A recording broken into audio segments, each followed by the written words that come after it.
Hello. So yesterday I said I was going to talk a bit more about the shaking stuff.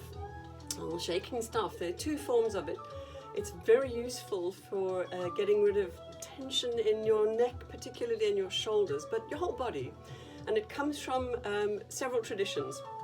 One form of it I'll show you is more gentle. It comes from the Osho and ecstatic dance tradition. And for that, you have to just do it's like a gentle shimmy that goes through the whole body. But where it really starts is in your knees and your thighs. So you drop your tailbone to the ground, get your pelvis level, lift your ribs away from your hips, open across your chest, and you jiggle up and down gently with your knees, and you try and get a kind of a vibration. It's described as a trembling leaf through the whole body. This is with the feet flat on the ground. And then it's a simple movement. When you get it going, you then try and concentrate on keeping it going, and at the same time scanning internally through your body, thinking, okay, where is it tight and where can I let go, while still keeping an upright spine, tailbone dropping to the ground. And particularly think of the back of your neck lengthening, the crown of your head lifting, and your arms being very soft, allowing any holding to drop away. So, hold on a moment, I'm just going to put music on hold. So, that's the first form. The second form, it's described by my good friend Heidi Gibbs as the earthquake. And it's very similar, except that instead of keeping your feet flat on the ground and jiggling your knees back and forwards to get a vibration going.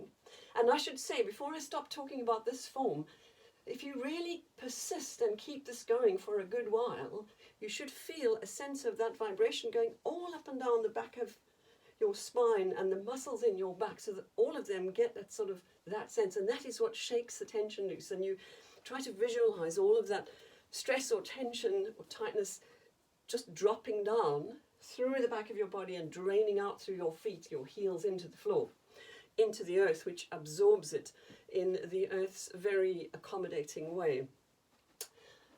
The other form is called the earthquake, and how that works is that it's a vertical bounce, and you very slightly lift your heels off the ground, keeping your knees soft, not rigid, and you drop your heels sharply into the ground so that you get an impact.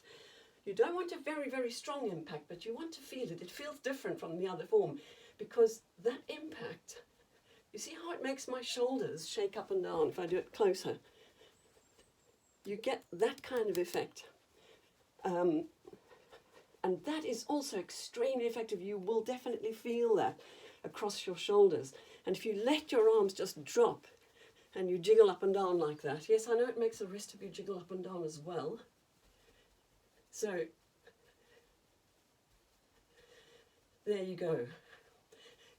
Now you just keep that up as long as you can. I'm going to put on a drumming track, which is John Joe Kelly of Flook playing the bodhran, and I think it's absolutely brilliant, and I'll just let it go. So, and I'll turn it on loud this time, so I won't shout over the music. Just enjoy that. Every now and again you might find that you want to just move your head around gently to loosen up your neck, and if you get tired of the jiggling or your legs get tired because you're not used to it, just stop and do a little bit of bopping around on the spot, shake your arms out, circle, shake your wrists, shake your fingers to get rid of anything in your hands and arms that you don't want. So, here we go.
was John Joe Kelly doing an amazing bodhran solo in the midst of a live set. I'll put the link to where you can find that on YouTube yourself. If you get tired of watching me jiggling around for minutes on end, then I suggest you go to YouTube and find that track and play it, and at least you can watch John Joe Kelly playing at the same time as jiggling up and down, but you get the idea. You might find at the end of doing all of that shaking that your hands actually start to tingle. That's not very surprising, especially if you had them down and jumping up and down and shaking like that. It does make the blood drop to your fingers. So if you move them around, you'll feel a lovely tingle. But that's nothing spooky. It's quite normal. And I recommend the shake as a warm-up and as a body loosening exercise. And I'll think of something else to do next time. Bye for now.